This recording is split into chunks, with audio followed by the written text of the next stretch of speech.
اور دوستو، ہم سب دنیا میں آئے ہیں مرنے کے لیے۔ ایک وقت آئے گا کہ ہم دنیا چھوڑ کر کے چلے جائیں گے۔ ہمارے بڑے بھی ہمارے درمیان سے چلے گئے۔ ہمارے گھر میں بہت سارے ہمارے رشتہ دار تھے۔ ہم سے پہلے ہمارے باپ تھے، ان سے پہلے دادا تھے، ان سے پہلے پردادا تھے۔ وہ سارے کے سارے اپنا اپنا وقت جب آیا تو دنیا چھوڑ کر کے اللہ کے بلاوے پر لبیک کہا اور اپنے اصلی ٹھکانے کی طرف چلے گئے۔ ایک وقت ایسا بھی آئے گا کہ ہمارا بھی بلاوا آئے گا، ہم بھی یہ دنیا کو چھوڑ دیں گے، یہ کاروبار کو، یہ بنگلے کو، یہ بلڈنگ کو، یہ محلات کو، یہ ہماری موٹریں، یہ ہماری کاریں، یہ ہماری کارخانے، اور یہ سارے رشتہ دار یہاں کے یہاں رہ جائیں گے، اور ہم بھی اللہ کے بلاوے کو لبیک کہیں گے اور اللہ کے پاس چلے جائیں گے۔ تو مرنا ہم سب کو یقینی ہے، اس میں کوئی شک کی بات نہیں۔ اور یہ بات بھی یقینی ہے کہ جو کچھ ہم مال و دولت جمع کریں گے وہ سارا کا سارا ادھر رہ جائے گا، کوئی ہمارے ساتھ میں نہیں آئے گا۔ ہمارے ساتھ تو ہمارے زندگی کے اعمال ہی آئیں گے۔ اگر نیک زندگی گزار کر کے گئے ہیں قبر میں تو پھر قبر میں فرشتے سوال جواب کریں گے۔ ہم سوال جواب میں اگر پورے اتر آئے تو فرشتے فوراً ایک آگے بڑھ کر کے کہے گا، نم کا نومت العروس، بہت تھک کر آیا ہے دنیا میں، بہت بندگی کر کے، بہت عبادت کر کے، اللہ کو راضی کر کے، قرآن کی تلاوت کر کے، نماز پڑھ کے، اب سو جا اور قبر میں اپنی نیند پوری کر لے۔ ایک فرشتہ آگے بڑھ کر کے کہے گا، افرشوا لہ من الجنتی، اس کے لیے جنت کا بچھونا بچھا دو تاکہ آرام کے ساتھ وہ قبر میں اپنی نیند پوری کر سکے۔ کوئی فرشتہ کہے گا، افتحوا لہ بابا من الجنہ، اس کے لیے قبر میں جنت کی کھڑکی کھول دو، وہاں سے ٹھنڈی ٹھنڈی ہوائیں آئے تاکہ اطمینان کے ساتھ قبر میں وہ اپنی نیند کو پوری کر لے۔ یہ سب اس پر ہوگا کہ ہماری زندگی اگر ٹھیک ہو، قبر بھی ہمیں سلام کرے گی، ہمیں مبارکبادی دے گی اور یہ کہے گی، جتنے میری پیٹھ پر چلنے والے تھے سب میں پیارا تو تھا، سب میں اچھا تو تھا، آج میرے حوالے ہوا ہے تو آج میرا نیک برتاؤ بھی تو دیکھ لے گا کہ میں تیرے ساتھ کیسا اچھا برتاؤ کروں گی۔ اگر کوئی کافر اور فاجر آدمی مرتا تو منکر نکیر اس کے پاس آتے ہیں اور سوال کرتے، من ربک، تو حدیث پاک میں ہے وہ جواب دیتا، ہاں ہاں لا ادری، ہاں ہاں لا ادری۔ جیسے کوئی بات کا ہمیں علم نہ ہو، کوئی پوچھے، استاد ہمیں پوچھ لے، ٹیچر پوچھ لے، تو ہمیں اس کا جواب معلوم نہ ہو تو وہ طالب علم، وہ اسٹوڈنٹس، وہ ایسا وہ کبھی کھجالنے لگتا، کبھی ادھر ادھر دیکھنے لگتا اور وہ کہتا، جواب نہیں بن پڑتا۔ تو حدیث پاک میں یہی کہا گیا کہ جب وہ سوال کریں گے منکر نکیر تو وہ جواب میں کہے گا، ہاں ہاں ہاں ہاں، وہ اسی معنی میں ہے جیسے جواب نہ بن پڑے تو وہ سامنے والا کہتا ہے، اسی طرح وہ کافر فاجر کہے گا، ہاں ہاں لا ادری انا اقول ما یقول الناس، مجھے تو کچھ پتہ نہیں، میں دنیا میں ایسے زندگی گزارتا تھا، ایسے بولا کرتا تھا جیسے عام لوگ دنیا میں زندگی گزارتے تھے۔ تو اصل تو وہ ٹھکانہ پھر قبر اس کے ساتھ جو برتاؤ کرے گی، قبر کہے گی کہ اب تو میری پیٹھ پر چلنے والوں میں بڑا بدترین اور برا تھا، میرے حوالے ہوا ہے، تو اب میرا سلوک، میرا برتاؤ بھی تو دیکھ لے گا۔ پھر قبر بھیجتی ہے، فرشتے آتے ہیں، اس کی پٹائی کرتے ہیں، وہ چیختا چلاتا ہے۔ حدیث پاک میں ہے کہ مشرق یعنی سورج چمکنے کی جگہ سے مغرب سورج کے غروب ہونے کی جگہ کے درمیان جتنی مخلوقات ہے انسان اور جناتوں کے علاوہ، وہ ساری مخلوقات اس کی چیخ و پکار کو سنتی ہے، اتنا وہ چیختا ہے، اتنا وہ چلاتا ہے۔ اصل راحت وہاں کی ہے، اصل عذاب جو ہوگا، مشکلیں تکلیفیں، وہ وہاں کی۔ دنیا میں راحتیں ہو تو وہ بھی ہنگامی اور عارضی ہے، دنیا میں اگر تکلیفیں بھی ہو تو وہ بھی ہنگامی اور عارضی ہے، بلکہ دنیا میں اگر کچھ حالات آ جائے، بیماریاں آ جائے، پریشانیاں آ جائے تو وہ ایمان والے کے درجات کی ترقی کے لیے، اس لیے کوئی بیمار کی عیادت کے لیے ہم جائیں تو سنت طریقہ جو بیان کیا گیا کہ وہ بیمار کے پاس بیٹھا جائے اور اس کے سینے پر ہاتھ رکھا جائے اور سینے پر ہاتھ رکھ کر کے اس کو تسلی کی بات کہتے ہوئے یہ دعا پڑھی جائے، لا بأس طہور انشاءاللہ تعالی۔ کتنی پیاری دعا ہے۔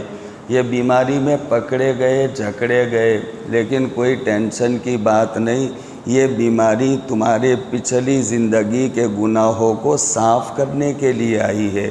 چند دن تک بیمار رہو گے لیکن گناہوں سے تم صاف ہو جاؤ گے، دھل جاؤ گے، پاک ہو جاؤ گے۔ لہذا یہ بیماریاں اور حالات یہ ہنگامی اور اس میں ایمان والوں کے لیے تو فائدے ہی فائدے ہیں، اس لیے اصل زندگی مرنے کے بعد کی زندگی شروع ہوگی۔ یہ دنیا اور یہ چمک دمک یہ ہمیں چھوڑ کر کے جانا ہے۔ جب یہ بات طے ہے کہ ہمیں دنیا کی زندگی چھوڑنی ہے تو دنیا میں ہمیں دو قسم کے کام کر لینے چاہیے۔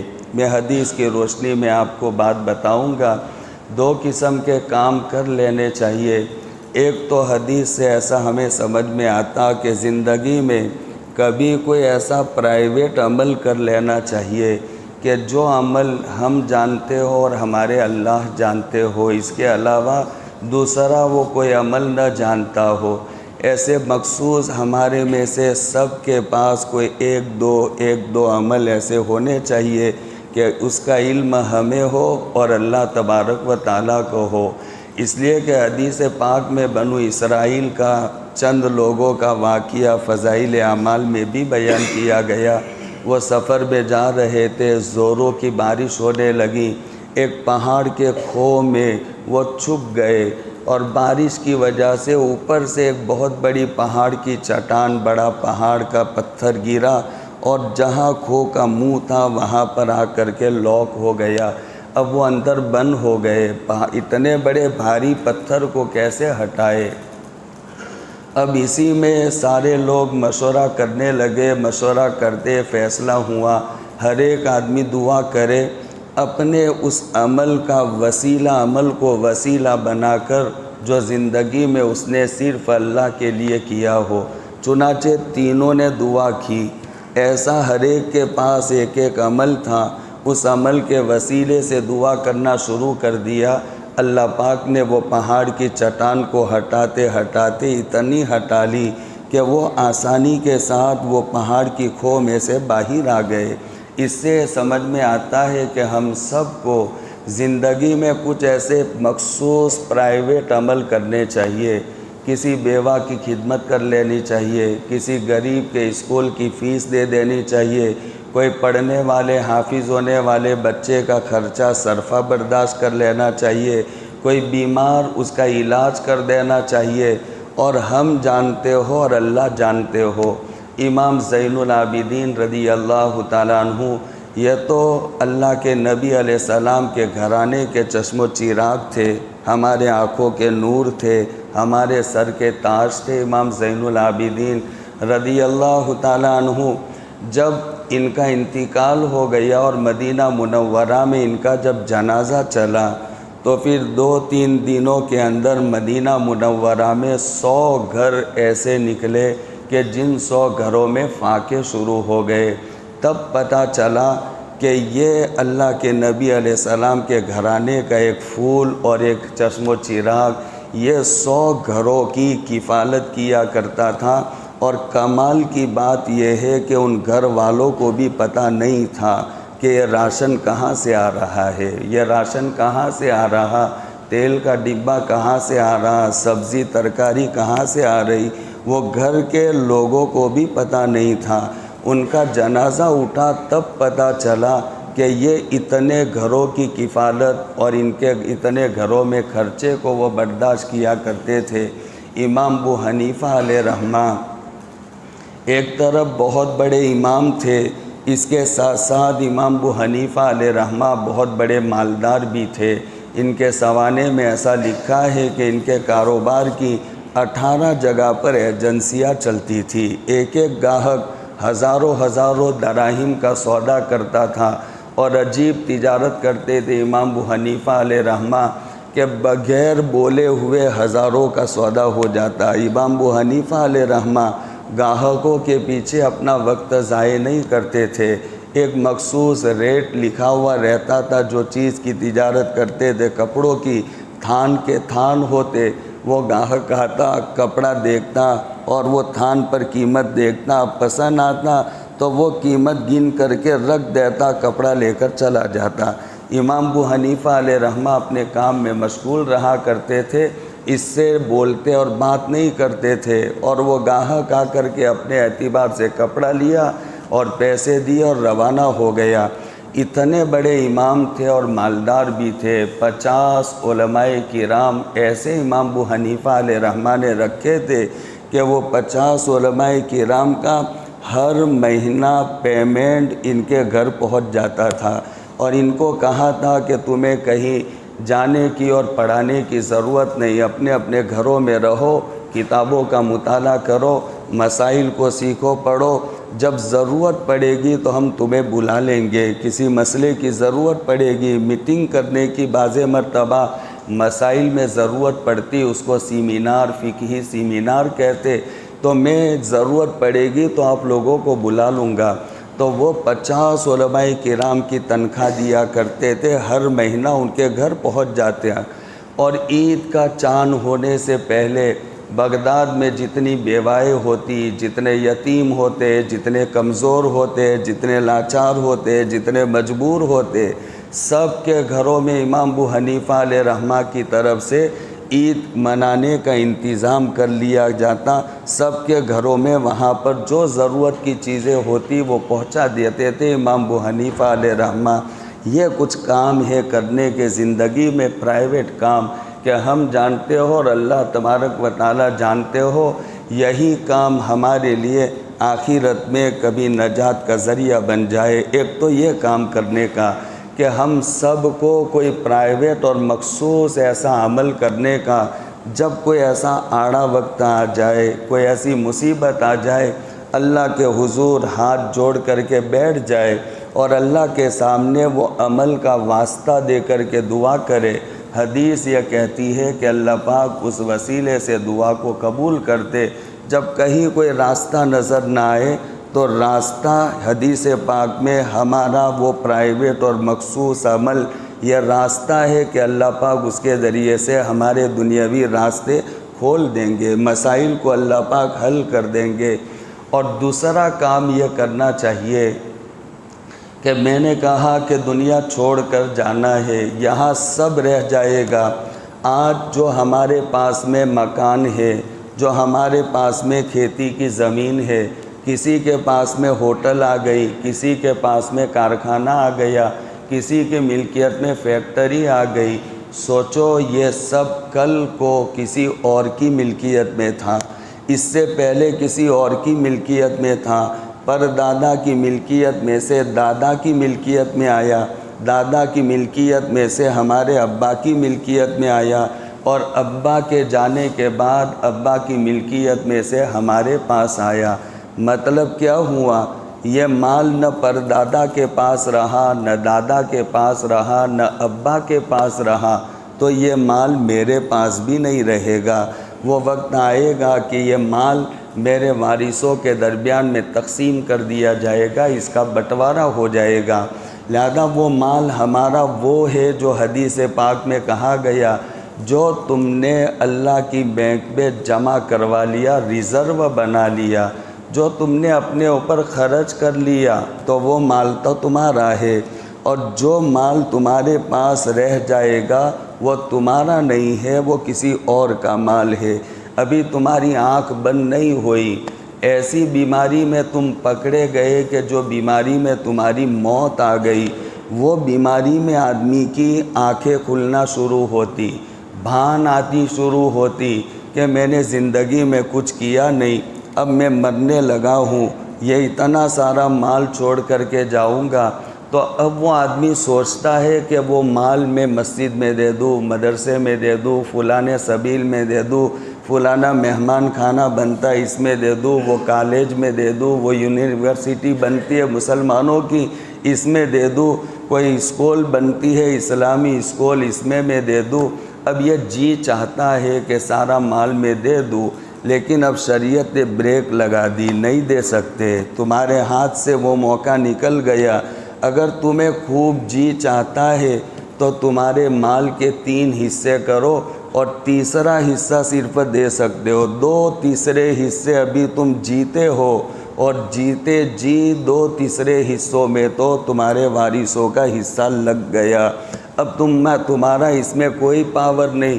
اگر تمہیں آخرت کے لیے کچھ فائدے کا کام کرنا اور مال خرچ کرنا تو پھر تیسرے بھاگ کے مال میں وصیت کرو، 2 تیسرے بھاگ میں وصیت کرو گے تو بھی تمہاری وصیت کا کوئی اعتبار نہیں ہوگا۔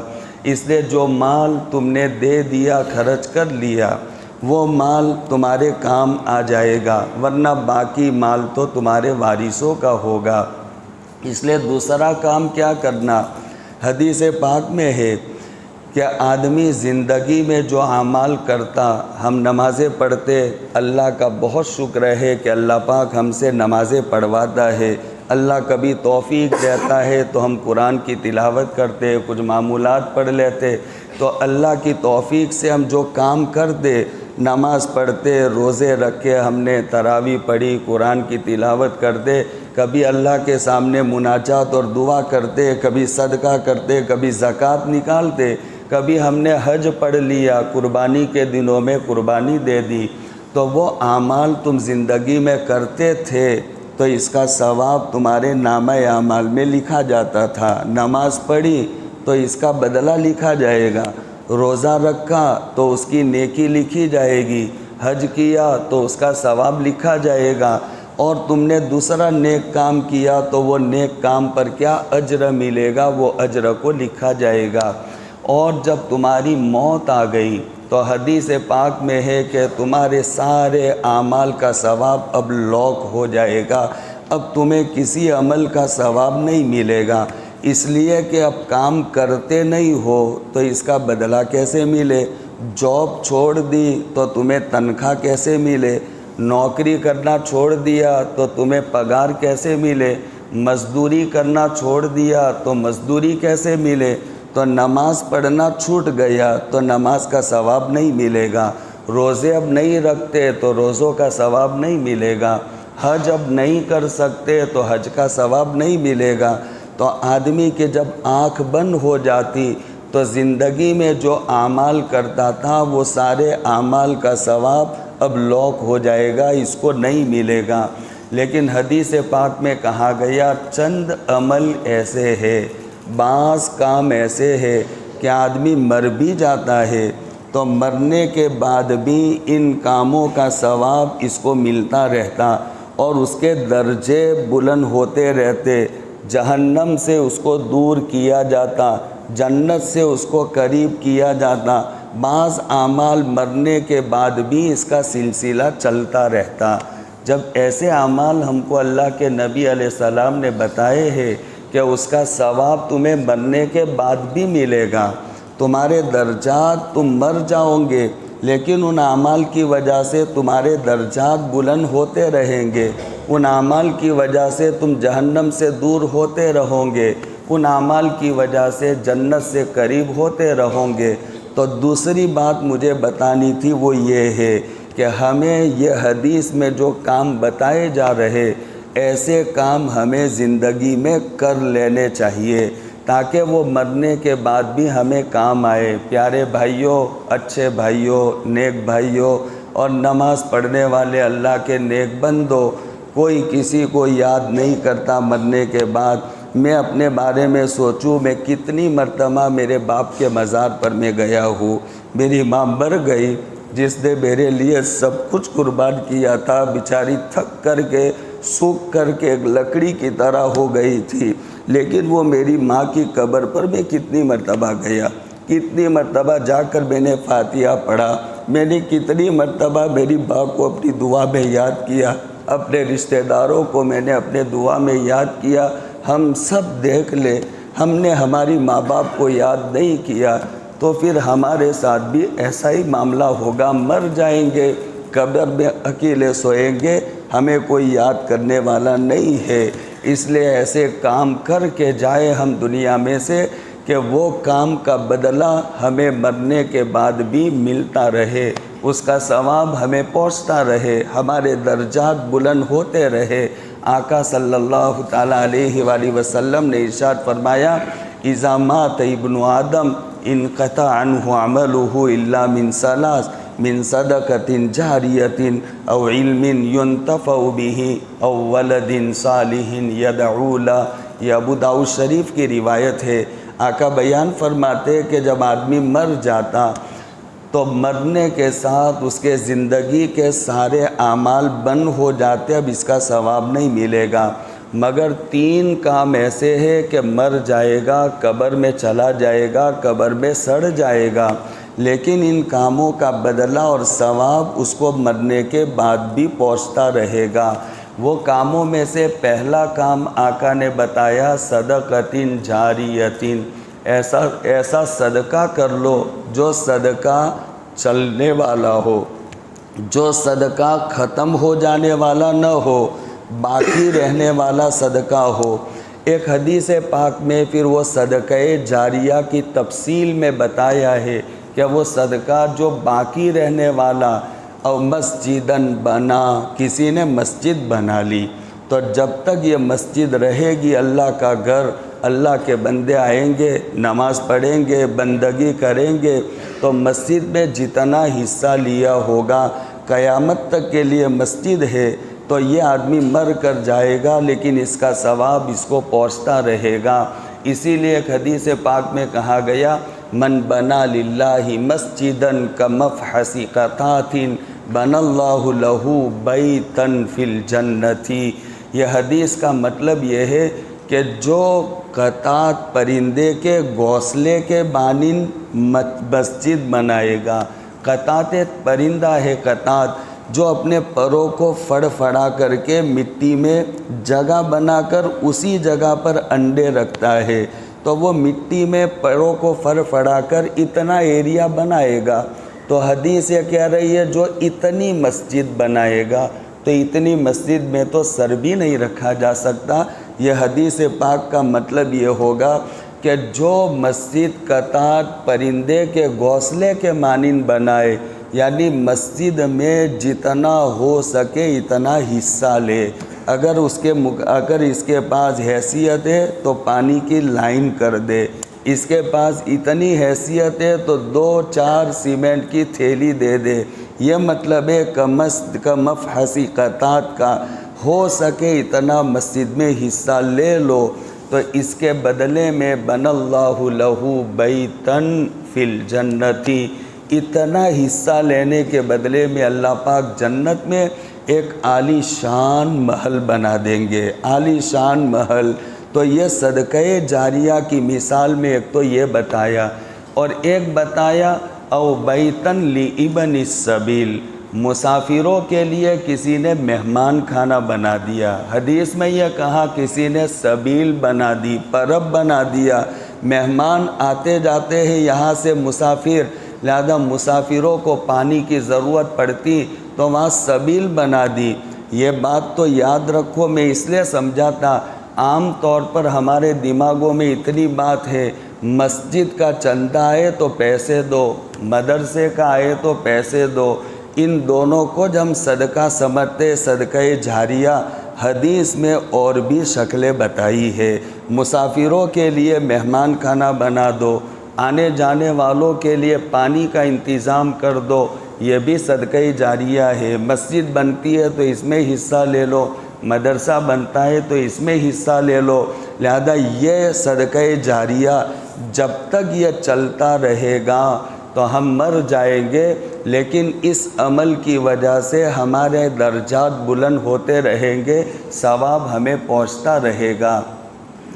ابھی جو موجودہ ماحول ہے، موجودہ حالات ہے، ان حالات کو حدیث کی روشنی میں یہ کہا جا سکتا ہے ایمان سوز حالات۔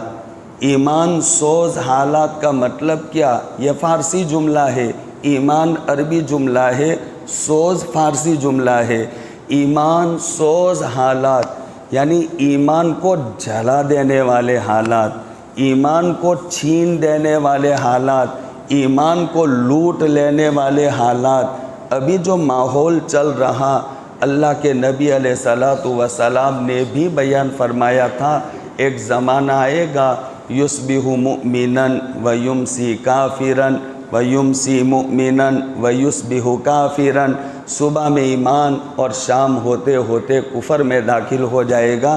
اور ایسا آج ہم اپنے نظروں کے سامنے دیکھ رہے کہ صبح میں ایمان کی حالت میں ہو اور شام ہوتے ہوتے وہ ہماری بیٹی یا ہماری بہن 4 بجے عورت سے یہ خبر آتی کہ اس نے دھرم پریورتن کر لیا۔ صبح میں تو کلمہ پڑھتے ہوئے، صبح میں آمینہ نام کے ساتھ اپنے ابا اماں کے گھر میں اور ایمانی اور اسلامی بول کے ساتھ اس نے آنکھ کھولی تھی گھر میں، لیکن 3-4 بجے ہوتے ہوتے وہ ایمان سے نکل جاتی ہے۔ یصبح مؤمنا ویمسی کافرا، ایسا ماحول بنایا جا رہا کہ مسلمان اپنے اسلام پر جمے نہ رہے، ٹکے نہ رہے۔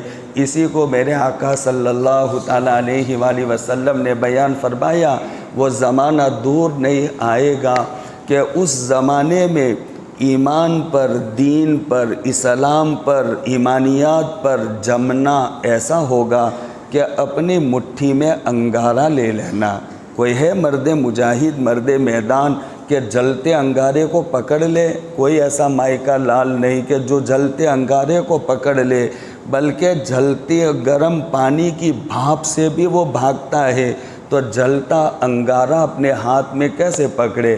آقا نے فرمایا ایسے ایسے حالات آئیں گے کہ ان حالات کے اندر یہ لباس میں رہنا، یہ چہرے مہرے کے ساتھ رہنا، عورتوں کا نقاب اور پردے کے ساتھ میں رہنا، اسٹیشنوں پر تمہارے لیے نمازوں کا پڑھنا، ہوائی اڈوں پر تمہارے لیے اللہ کی بندگی کرنا، یہ اتنا کٹھن کام ہو جائے گا جتنا کہ اپنے ہاتھ میں انگارے کو لینا۔ اب جو میں نے مثالیں جس انداز سے بیان کی آپ کو سمجھ میں آ گیا کہ وہ حالات شروع ہے کہ نہیں ہے۔ بلکہ آج میں بہت سی جماعتوں کو، تمہاری مجادر کی ایک جماعت کو، امیر صاحب کو میں نے یہ اطلاع بھیجی تھی، چھاپی گاؤں میں ریلوے اسٹیشن کی مسجد میں وہ جماعت تھی، وہ 2 ساتھی میں سپر الیکٹرک میں بیٹھا تھا تو وہ کچھ سامان لینے آئے، میں نے خیر خبر پوچھی اور پھر میں نے کہا امیر صاحب کون ہے؟ تو بتایا میں نہیں جانتا تھا، لیکن میں نے کہا ان کو سلام کہنا، دعا کی درخواست کی میں نے، اور میں نے کہا کہ ایک یہ بات امیر صاحب کو کہہ دینا کہ ساتھیوں کو ہدایت کرے، اگر ٹرین میں نماز پڑھنے سے کوئی مسئلہ پیش آتا ہو تو ساتھی نماز نہ پڑھے، نماز کو چھوڑ دے، اور وہ نماز قضا کرنے کا گناہ نہیں ہوگا، اس لیے کہ نماز پڑھ کر کے جان کو جوخم میں ڈالنا یہ شریعت اس کی اجازت نہیں دیتی۔ لہذا اس لیے اگر ایسا موقع ہو، اب اسٹیشنوں پر نماز پڑھے تو ہمارے اوپر ریٹ داخل ہو جاتی، ہوائی اڈوں پر نماز پڑھے، کھلے راستے پر نماز پڑھے تو نماز نہیں پڑھ سکتے۔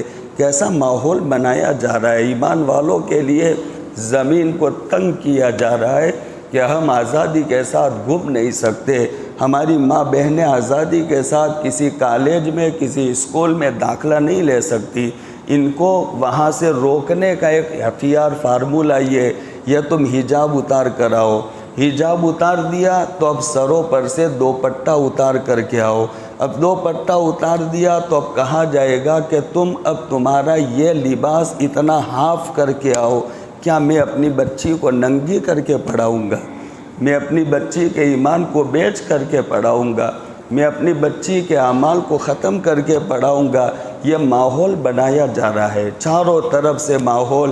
ایسے ماحول میں اگر کوئی اللہ کا بندہ مرد میدان کھڑا ہو جاتا اور وہ ہمارے مسلمان بچوں کی دنیاوی اور عصری تعلیم کے لیے کوئی فکر کرتا، تو تو میری ایک ناقص رائے، ناقص خیال، بلکہ پکی بات ہے، سچی بات ہے کہ میں سمجھتا ہوں کہ آج ہمارے بچوں کے ایمان کی سلامتی، ہمارے بچوں کے اسلام کی حفاظت یہ ہماری اسلامی اسکولوں میں ہے۔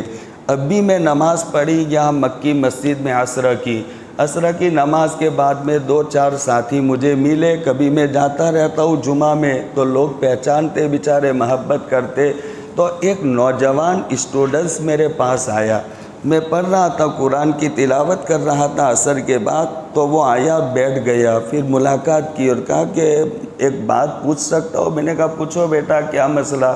اس نے کہا ہمارے پروفیسر صاحب یہ ہم پر دباؤ ڈالتے ہیں کہ تم عورتیں، لڑکے اور لڑکیاں سب برابر ہے، یہ لڑکے الگ لڑکیاں الگ، یہ نہیں چلے گا، سب ملے جھلے رہو، اور تم ان سے بولو، تم ان سے بولو، اور ہمیں کام ایسا سونپا جاتا کہ ہم مجبور ہے کہ ہم لڑکیوں سے بات کریں۔ وہ فکر مند تھا، اس کے چہرے پر اللہ کے نبی علیہ السلام کی سنت بھی تھی، لہذا وہ فکر کے ساتھ پوچھ رہا تھا کہ مفتی صاحب کیا کرنا چاہیے؟ اب یہ ماحول ہے، خیر میں نے اس کو سمجھایا کہ تمہیں کیا کرنا چاہیے، تو اب اس سے آپ انداز لگاؤ کہ ابھی کیسا ماحول بنایا جا رہا۔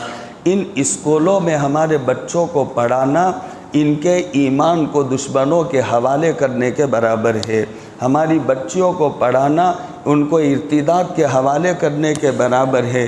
لہذا اس لیے اگر کوئی اللہ کا بندہ آج کے ایسے پرفتن دور میں کھڑا ہوتا کہ وہ اسلامی اسکول قائم کرے تاکہ امت محمدیہ کے بچے اور بچیاں یہاں پر صحیح عقائد کے ساتھ، اسلام اور ایمان کی حفاظت کے ساتھ اور پردہ کی رعایت کے ساتھ یہاں پر تعلیم حاصل کرے، تو میری نظر میں آج ایک ادارہ اور ایک دارالعلوم کی بنیاد ڈالنے کے برابر ہے۔ ہاں، ایک دارالعلوم کی اور ایک مدرسے کی اگر بنیاد ڈالی جائے تو اس سے مقصود بھی کیا ہوتا؟ وہاں پر اسلامیات کو پڑھایا جائے گا، ایمانیات کو پڑھایا جائے گا، تاکہ اسلام اور دین محفوظ رہے، باقی رہے۔ لہذا اب بہت سارے ایسے ادارے بن گئے، بہت سارے ایسے بڑے بڑے دارالعلوم بن گئے، اب حکومت ہمیں مجبور کر رہی ہے۔ دیکھیے ایسا نصاب آنے کو ہے، بلکہ عملی طور پر آ بھی گیا۔ اب یہ میرا پوتا ہے 5 سال کا، اب یہ پوتا اور میرے نواسے جو 5-6 سال کے، 4 سال کے، اب وہ KG میں جا رہے، ابھی ان کو دفتر بولنے نہیں آتا۔ اب 3 سال کا بچہ بچی ہو جائے تو اب اسکول میں چلے جاؤ، اور 18 سال تک تعلیم دینا اس کو ضروری ہوگا۔ 18 سال تک اگر یہ فرض اور یہ نافذ کر دیا قانون تو بڑا مسئلہ ہو جائے گا۔ اب وہ سوچو 4تھے سال سے بچہ ہمارے ہاتھ سے گیا، 18 سال تک اب وہ اسکول کے حوالے اور تعلیم پڑھنا فرض ہے، ضروری ہے، پڑھنا ہی پڑے گا۔ تو پھر وہ قرآن کب پڑھے گا؟ وہ اسلامی تعلیم کو کب پڑھے گا؟ بیشتی زیور کے مسائل کو میری بچیاں کب پڑھے گی؟ لہذا ایک ایسا زبردست یہ حملہ ہے، زبردست، اور جب کبھی بھی کسی جگہ پر لوگوں کو ایمان سے ہٹایا گیا ہے تو وہ عصری اور دنیاوی تعلیم کے ذریعے سے ان پر حملہ کیا گیا، اسکولوں کے ذریعے سے حملہ کیا گیا، وہ ماحول بنایا جا رہا۔ اس لیے آج ضرورت ہے ایسے اسکولوں کے قائم کرنے کی، ایسے اسلامی اسکولوں کی بنیاد ڈالنے کی کہ جس میں ہمارے بچے اور بچیاں ایمان اور اسلام کی حفاظت کے ساتھ عصری تعلیم پڑھے۔ دیکھو بچوں کی تربیت کرنا یہ میری ذمہ داری ہے۔ کلکم رائن وکلکم مسئول عن رعیتہ، تم میں کا ہر ایک آدمی ذمہ دار ہے، اور اس کو اپنے ماتحتوں کے بارے میں، بیوی کے بارے میں تم سے پوچھا جائے گا، تمہاری اولاد کے بارے میں تم سے پوچھا جائے گا، تمہاری ذمہ داری ہے۔ لہذا تم نے اپنی اولاد کو کیسی تربیت دی، تو یہ اپنے میں سے ہر ایک کی اولاد کے بارے میں ہم سے سوال کیا جائے گا، ہر ایک ذمہ دار ہے۔ اور اولاد کو جو تربیت دی جاتی ہے، تربیت یہ آنے والے زمانے کا جیسا تقاضا ہے، اس تقاضے کے مطابق اپنی اولاد کو تربیت دی جاتی، ایمان اور اسلام کے ساتھ ساتھ اس کو ایسی تمرین، ایسی تدریب، ایسی مشق کہ وہ آنے والے زمانے میں کیسے کیسے حالات سے اس کو مقابلہ کرنا، لہذا اس کی ٹریننگ کے ساتھ میں اس کی تربیت کرنا یہ عقل مندی کی بات ہے۔ لہذا اس کو خالی قرآن پڑھا لیا، خالی اسلام پڑھا لیا تو وہ بھی ضروری ہے اور از حد ضروری، اس میں تو کوئی شک کی بات نہیں۔ ہمارے مکاتب ہے، وہ مکاتب اس پر ہم دل کی گہرائیوں سے شکر ادا کرتے۔ یہ مکاتب قرآنیہ اور یہ ادارے اور یہ دارالعلوم یہ تو اسلام کے قلعے ہے، بولا جاتا ہے نا اسلام کے قلعے۔ آج میں اس کا مطلب سمجھاتا ہوں، سمجھو اسلام کے قلعے کا کیا مطلب ہے۔ اگر یہ مکاتب اور یہ مدارس نہیں ہوں گے تو ہمارا دین محفوظ نہیں رہے گا۔ دین کو بچانے کا کام، دین کو باقی رکھنے کا کام یہ مکاتب والے کرتے، مدارس والے کرتے۔ جس وقت مکاتب اور مدارس ختم ہو جائیں گے تو دین باقی بچے گا نہیں۔ دین بچے گا نہیں تو کون سے دین کی تم تبلیغ کرو گے، کون سی دین کو امت تک پہنچاؤ گے؟ بہت بڑا کام، بہت بڑی ذمہ داری یہ تو مکاتب والے اور مدارس والے، لیکن وہ برابر کام ہو رہا۔ اب اس کے ساتھ ساتھ جو ہمیں چیلنجز ہے جس کا ہمیں مقابلہ کرنا، وہ عصری تعلیم اب یہ ضروری ہوتی جا رہی، ہم سب کے لیے، ہمارے اولادوں کے لیے ضروری۔ بلکہ ابھی 2 دن پہلے میں نے آپ کے گاؤں کے ایک مولانا سے کہا کہ مولانا کوئی ایسی ترتیب ہے کہ مجھے 10ویں کی سرٹی مل جائے، اگر 10 پاس نہیں ہے اور تم اگر پاسپورٹ بنا کر کہیں سفر کرتے ہو تو تمہارا ایئرپورٹ میں وہ ویلیو نہیں جو 10 پاس والے کا پاسپورٹ ہو اور اس کا جو ویلیو ہوتا۔ لہذا اب ہم بھی سوچتے ہیں بڑی عمر والے کہ ہماری بھی 10ویں کی سرٹی کہیں سے حاصل کر لے، کچھ پڑھے اور امتحان دے دے تاکہ یہ مسئلہ حل ہو جائے۔ اب ایسا ماحول یہ ضروری ہوتا جا رہا، جب اتنا ضروری ہے تو پھر اس کے لیے اگر ہم آج کھڑے نہیں ہوں گے تو پھر یاد رکھنا جو ابھی اعلان میں یہی کہا گیا، ہماری نسلیں یہ ہمارے ہاتھ سے نکل جائے گی۔ ابھی سے ہم ان کو محفوظ کرنے کے، ان کے ایمان اور اسلام کے بچانے کے لیے ایسے اسلامی اسکول اور اسلامی کالج کا ہم نے فکر نہیں کیا تو ہماری آنے والی پیڑھیاں یہ ہمارے ہاتھ سے نکل جائے گی۔ اس لیے اگر اس کا فکر لے کر کوئی کھڑا ہو، کوئی کام کرتا ہے تو میری نظر میں یہ آج کے دور کا تقاضا ہے، ایک مدرسے کی بنیاد ڈالنے کے برابر ہے، ہمارے آنے والی نسلوں کے ایمان اور اسلام کی حفاظت کا ایک ذریعہ ہے۔ لہذا بے شک بے شک بے شک اس میں کوئی شک کی گنجائش نہیں، یہ صدقہ جاریہ ہے، صدقہ جاریہ ہے، صدقہ جاریہ ہے، جو حدیث پاک میں کہا گیا کہ اذا مات ابن آدم انقطع عنہ عملہ الا من ثلاث، کہ جب ابن آدم مر جاتا تو اعمال سارے ختم، لیکن اگر صدقہ جاریہ چھوڑ کر کے جائے گا تو اس کے قبر میں اس کو ثواب پہنچتا رہے گا۔ تو مسجد میں آپ نے مال لگایا ثواب ملے گا، مدرسے میں مال لگایا ثواب ملے گا، اگر اسکول میں مال لگایا تو بھی ثواب ملے گا۔ اسکول کی زمین خریدی جا رہی ہے اور اس میں اگر مال لگایا آج کے دور میں تو یہ بھی صدقہ جاریہ۔ بلکہ حدیث پاک میں یہ کہا گیا آپ صدقہ کرو تو ایسے صدقہ کرو کہ داہنے ہاتھ سے کرو تو بائیں کو پتہ نہ چلے، یعنی صدقہ بہت چھپ کر، اس میں اعلان نہیں ہوتا، اور ہدیہ میں اعلان ہوتا ہے، ہدیہ میں ریاکاری ہوتی، کسی کو گفٹ دینا تو ایک اللہ کے بندے کی طرف سے ہدیہ، تو یہ ہدیہ دینے کی شکل نہیں ہے، بلکہ اس میں تو اپنا نام کہ فلانے صاحب کو ان کی طرف سے تمام مدرسین کو 1,000 روپیے، جلسے میں شرکت کرنے والے تمام بچوں کو فلانے حاجی صاحب کی طرف سے، ایک بندے خدا کی طرف سے سارے مدرسین کو اتنے پیسے۔ یہاں پر نام چھپانا نہیں ہے، یہاں پر نام کو ظاہر کرو تاکہ اساتذہ مدرسین کے دلوں میں دینے والے کی محبت آئے، یہ مقصود ہے۔ تو بعض مرتبہ ریاکاری مقصود ہوتی ہے اور بعض مرتبہ چھپانا مقصود ہوتا ہے، چپکے سے کام کرنا مقصود ہوتا ہے۔ تو صدقے میں کہا گیا چپکے سے صدقہ کیا کرو، اور ہدیہ اگر دینا ہو تو نام کے ساتھ، ہاں فلانے صاحب نے، تاکہ پتہ چلے فلانے صاحب کی محبت دل میں آئے۔ اور حدیث میں تحادو تحابو، ہدیہ دو ایک دوسرے کو، اس سے تمہاری آپس میں دلوں میں محبتیں بڑھے گی، حسد کٹے گا، دشمنی چھوٹے گی، اور آپس کی نفرتیں ختم ہو جائے گی، اور تم بھائی بھائی بن جاؤ گے، محبتیں تمہاری ایک دوسرے کے دلوں میں بیٹھ جائے گی۔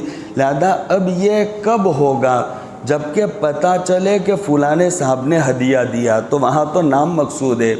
تو اب بعض مرتبہ صدقہ اگر کوئی علانیہ کرتا ہے تو وہ علانیہ صدقہ کا ثواب بڑھ جاتا ہے، جبکہ اس کے اعلان کرنے کی وجہ سے صدقہ اتنے کا میں دے رہا ہوں کھڑا ہو کر کے وہ بیان کرے، اور مقصد یہ ہو کہ میرے یہ بولنے کی وجہ سے بہت سارے اور لوگ بھی کھڑے ہو جائیں گے، لہذا وہ بولنے کی وجہ سے دوسروں کو ہمت ملے گی، اس نے ایک نیا طریقہ ڈالا۔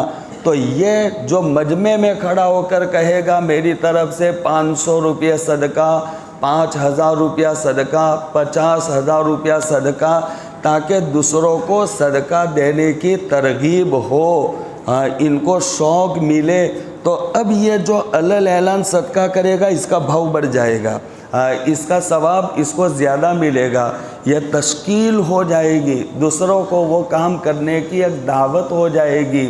لہذا اس لیے یہ صدقہ جاریہ میں داخل ہے۔ اگر کوئی اسکول میں اپنا پیسہ لگاتا، جب تک یہ باقی رہے گا لہذا وہاں تک ثواب ملتا رہے گا، بلکہ جیسا تقاضا ہو اس تقاضے کے مطابق کام کرنے سے بھاؤ بڑھ جاتا۔ ابھی ہم اتنے واقعات سنتے، ہماری اتنی ساری بہنیں اور بیٹیاں یہ اسلام کو چھوڑ کر کے چلی گئی، اور یہ ساری اسکولوں کے راستے سے، اور میں نے کہا کہ اگر یہ نصاب فرض کر دیا جائے گا تو مجھے اپنی بچی کو اور اپنی بیٹی کو بھی پڑھانا پڑے گا۔ اگر میں پڑھاؤں گا اور اس ماحول میں، تو کیا گارنٹی کہ میری بچی بھی اپنی پوزیشن پر باقی رہے، کیا گارنٹی؟ اس لیے آج ایمان کے بچانے کا مسئلہ ہے، لہذا یہ ماحول میں اپنی آنے والی نسلوں کے ایمان اور اسلام کے بچانے کا ایک ذریعہ یہ ہے کہ گاؤں گاؤں اور محلہ محلہ میں اگر ضرورت پڑے تو اسلامی اسکول ہونی چاہیے، اپنے عقیدوں کے ساتھ، اپنے ایمانیات کے ساتھ، اپنے اسلام کے ساتھ، اسلامی ماحول میں ہماری بچے یہ عصری تعلیم کو حاصل کرے۔ اس لیے یہ پہلے تو یہ ذمہ داری یہ سمجھ میں آتا ہے نا، یہ ہونا چاہیے بھائی، مجادر والوں کو سمجھ میں آتا ہے نا کہ یہ بنیادی آج ضرورت ہے اور اس کو کرنا چاہیے، اور یہ 2-4 لوگوں کی ذمہ داری نہیں، ہم میں سے ہر ایک کی ذمہ داری ہے۔ ہمارا گاؤں چھوٹا ہے، بہت چھوٹا گاؤں ہے، اس میں اگر یہ کام شروع کیا جائے تو ہمیں وہ پوری کامیابی نہیں مل سکتی، لیکن ہم پھر میترانہ والوں سے، کبھی رسول پور والوں سے اب یہ مل کر کے کہ یہ بچے یہاں سے یہاں، اور اس کے بارے میں مشورہ بھی کیا کہ کیا کرنا چاہیے، تو ایک مولانا جو یہ لائن میں پڑے ہوئے تھے بڑا اچھا مشورہ دیا، آپ قریب کے 2 گاؤں مل جاؤ، ایک گاؤں والا 5ویں تک اسکول کرے اور دوسرا گاؤں والا یہ 6ٹھی سے آگے 10ویں 12ویں تک، تو یہ پوری ان کو بھی سنکھیا ملے، ان کو بھی، اس لیے کہ آمدن کا بھی مسئلہ ہے۔ اب یہ اسکول کالج بنا لے اور پھر اس کے بعد ٹیچر 2 کو پڑھائے گا تو بھی اس کو اتنی تنخواہ دینی ہے، اور 200 کو پڑھائے گا تو بھی اتنی تنخواہ۔ اب یہ کم تعداد، کم بچے، سنکھیا نہیں ہوگی تو آمدنی کم ہوگی، تو اسکول کا نبھانا مشکل ہے۔ تو ہمارے چھوٹے گاؤں والوں کے لیے تو مسائل ہے، لیکن سوچنے پر سبھی مجبور ہے، سب جگہ پر یہ ماحول بنا ہوا کہ اب اسلامی اسکولیں ہونی چاہیے، لیکن آپ کا گاؤں، ہمارے گاؤں یہ 6 یا 7 بن سکتے مجادر میں سے، اتنا بڑا گاؤں ہے کہ یہ مجادر کے حصے کیے جائے تو 6 ہمارے گاؤں وجود میں آ جائے، اتنے بڑے گاؤں میں تو کوئی تعداد کوئی سنکھیا کا کوئی مسئلہ ہی نہیں ہے، اس لیے ہم سب کی یہ اجتماعی فکریں ہونی چاہیے کہ ہمارے یہاں پر کوئی اسلامی اسکول ہو۔ ارے ضرورت ہے کہ نہیں ہے بھائی؟ ارے زور سے بولو تو پتہ چلے، ضرورت ہے نا اسلامی اسکول کی؟ ضرورت نہیں بلکہ از حد ضرورت ہے، بہت زیادہ جلدی ایمرجنسی اس کو بنانے کی ضرورت ہے۔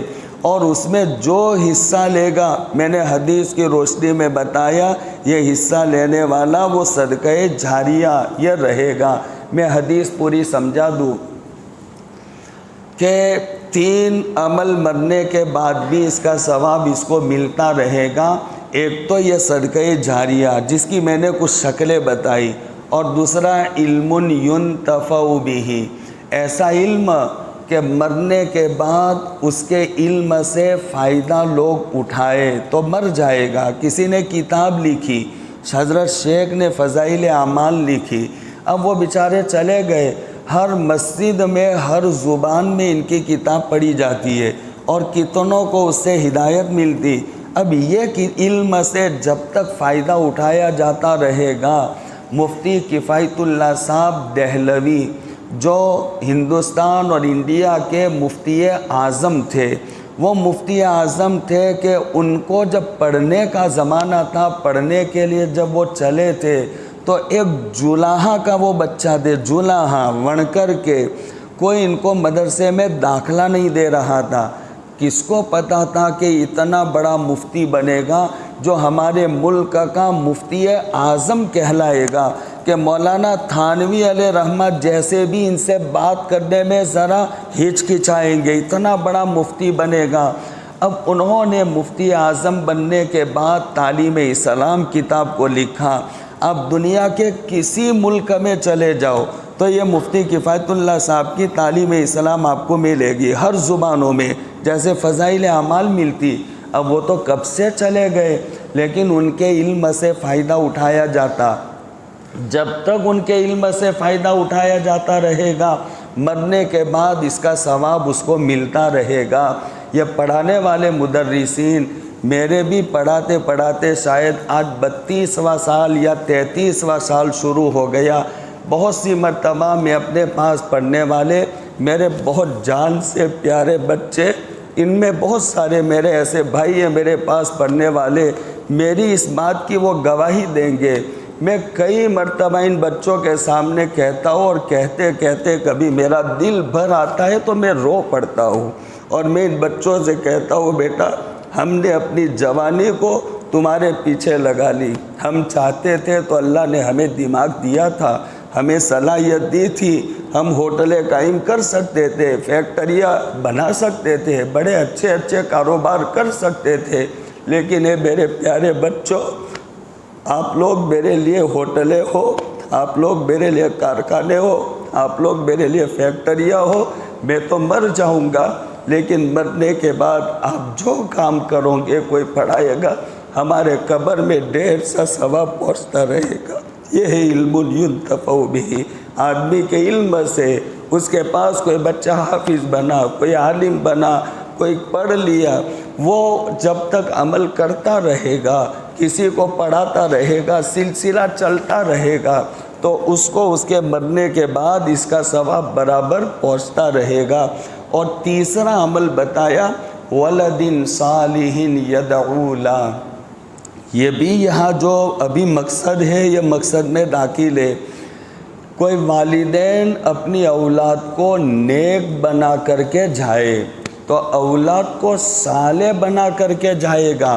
اگر چاہتا وہ اس کے والدین چاہتے تو اپنے بچے کو نیک بنانے کے بجائے وہ دنیاوی تعلیم دے کر ایمان سے اسلام سے دور کر کے اس کو بالکل انگریز بنا دیتے، لیکن وہ والدین نے چاہا میرا بچہ اسکول پڑھنے کے ساتھ ساتھ نیک بھی رہے، صالح بھی رہے، اس میں پردہ بھی رہے، اس کا ایمان عقیدہ بھی باقی رہے، نماز سے اہمیت بھی باقی رہے، اور دینی مسائل کے ساتھ مناسبت رہے۔ لہذا اس لیے اپنے اولاد کو نیک بنانے کے لیے اس نے فکریں کی، تو وہ نیک اولاد جب تک نیکی کا کام کرتی رہے گی تو وہ اپنے والدین کو اس کا ثواب پہنچائے یا نہ پہنچائے، ماں باپ نے ان اولاد کو نیک بنایا ہے، ان کو نیک بنانے کی فکریں کی ہے، تو جب تک یہ اولاد نیک رہے گی، نیکی پر چلتی رہے گی، تو ان کے والدین کو ان کے نیک اعمال کا ثواب بغیر نیت کے پہنچتا رہے گا۔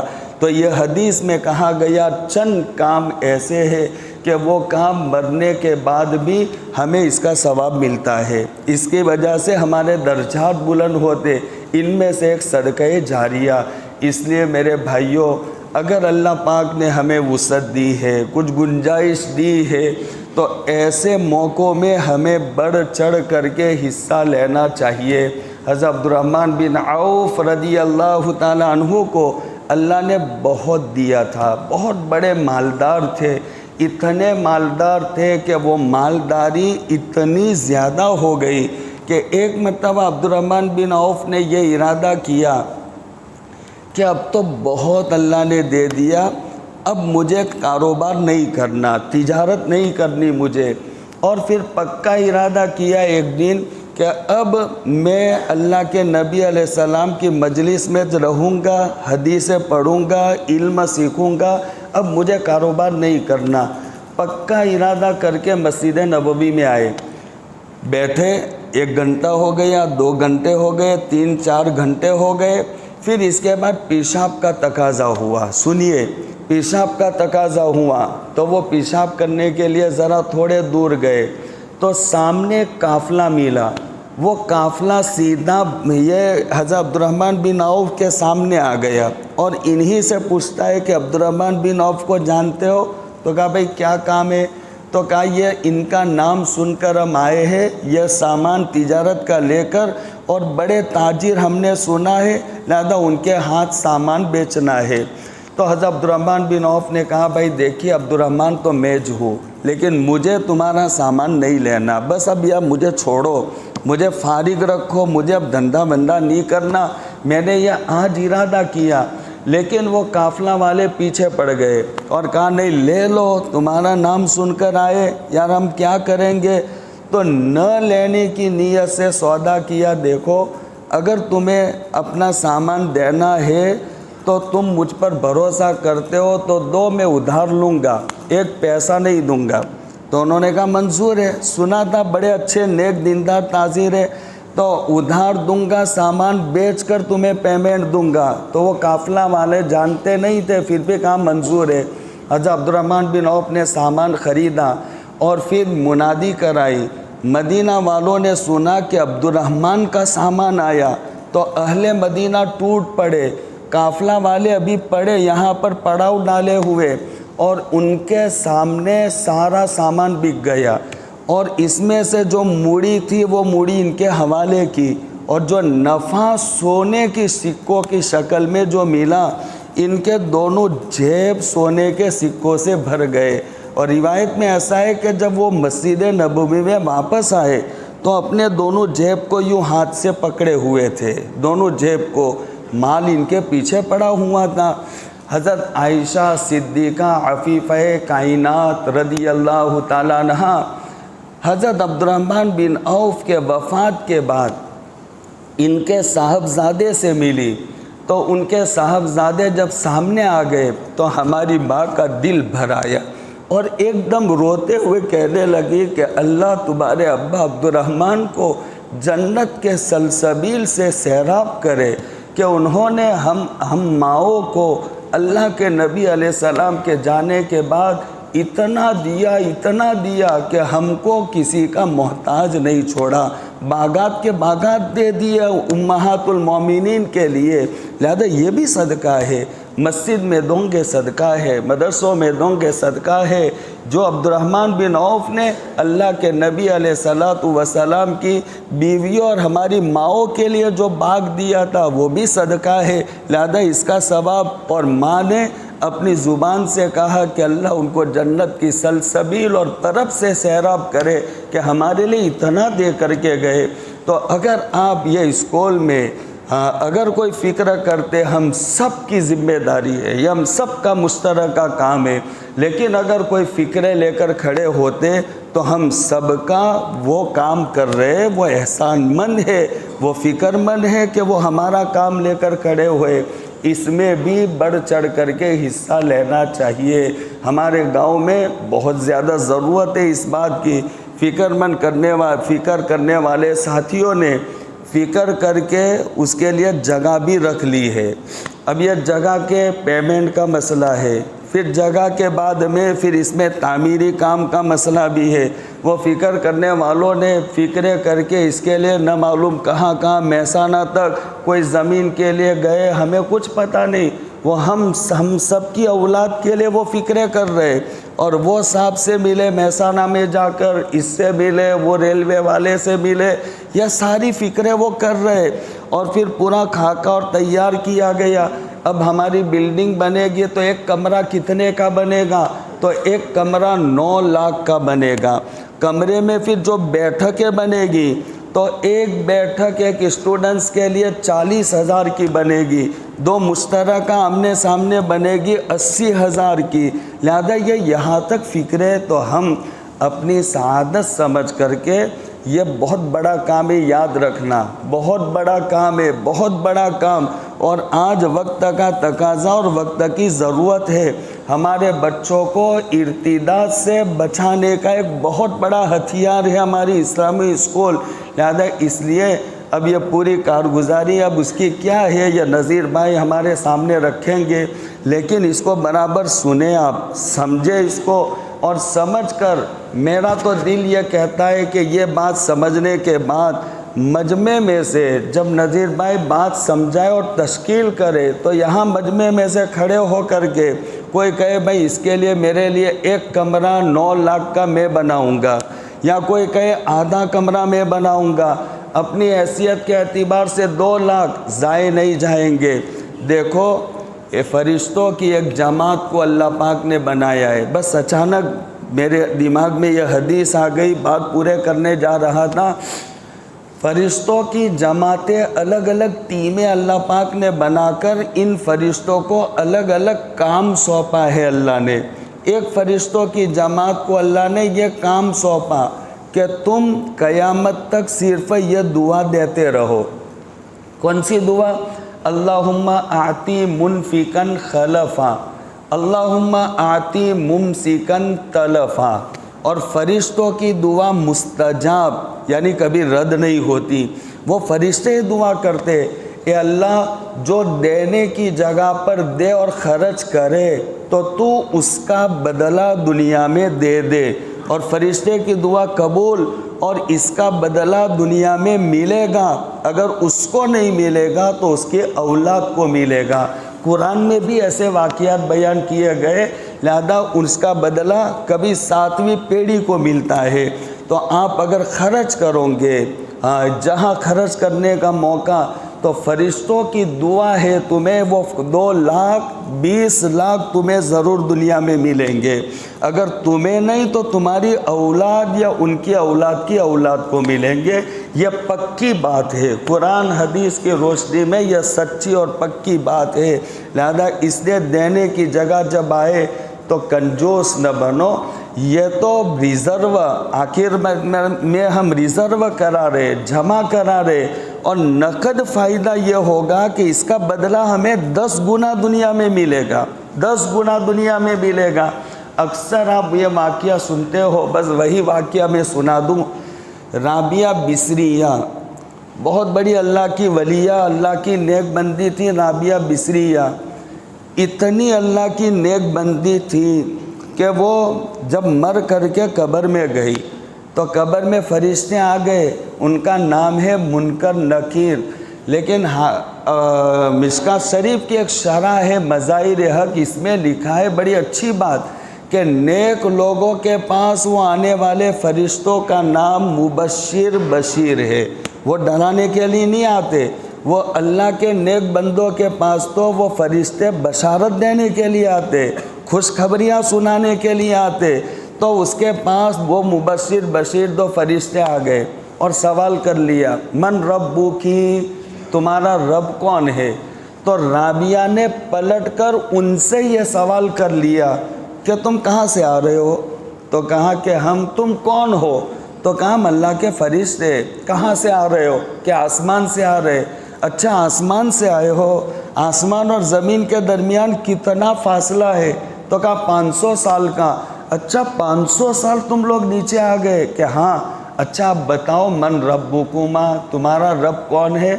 تو کہا اللہ کی بندی کیسا سوال کرتی ہے تو، کیا ہم اللہ کو بھول جائیں گے؟ تو کہا 500 سال نیچے آئے ہو؟ ارے کہ 500 سال کیا 5000 سال نیچے بھی آئے تب بھی ہم ہمارے رب کو نہیں بھول سکتے۔ تو وہ رابعہ نے جواب دیا پھر تم اس اللہ کی بندی کے بارے میں کیا خیال رکھتے ہو جس نے زندگی میں 1 سیکنڈ بھی غفلت میں نہیں گزارا، اور وہ تو خالی زمین سے 5 فٹ نیچے آئی ہے؟ تو کیا زمین سے 5 فٹ نیچے آئے اور رب کو بھول جائے؟ ایک روایت ایسی ملتی ہے کہ سوال کیے بغیر وہ فرشتے اللہ کے پاس چلے گئے کہ یہ بندی تو ہم پر چڑھ بیٹھتی ہے، عجیب قسم کی اللہ کی بندی۔ خیر پھر وہ آگے تفصیل الگ ہے، وہ آئے اور سوال جواب ہوا اور مکمل ہو گیا۔ وہ رابعہ روزے سے تھی۔ سنیے دینے پر پکی بات ہے 10 گنا ملے گا، اگر 10 گنا لینا ہو تو ایسی جگہ پر دینے کے لیے کھڑے ہو جانا۔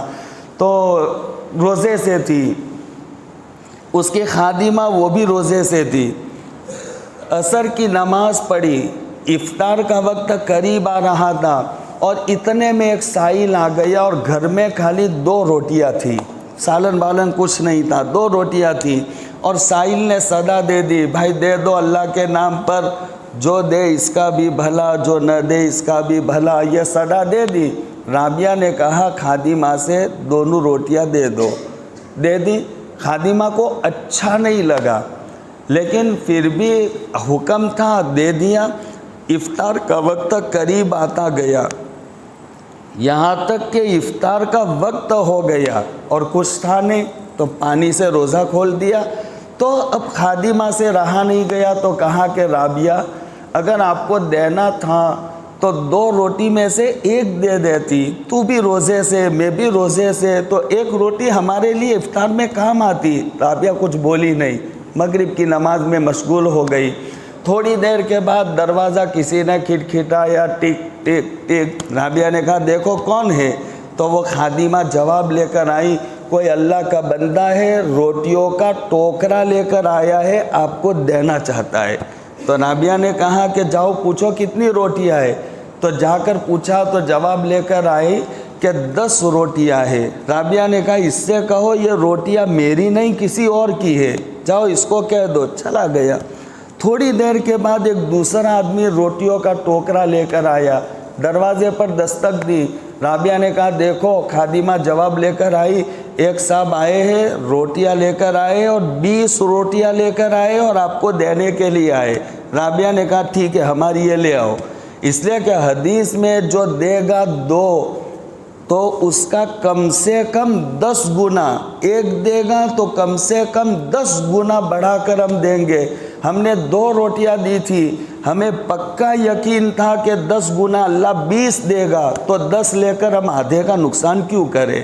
یہ یقین کے ساتھ اگر آپ دوں گے 1 لاکھ تو میرے بھائیوں، اچھے بھائیوں، اسکول میں دوں گے 1 لاکھ، صدقہ جاریہ تو بنے گا، اس کے ساتھ آپ کو اللہ 10 لاکھ دے گا۔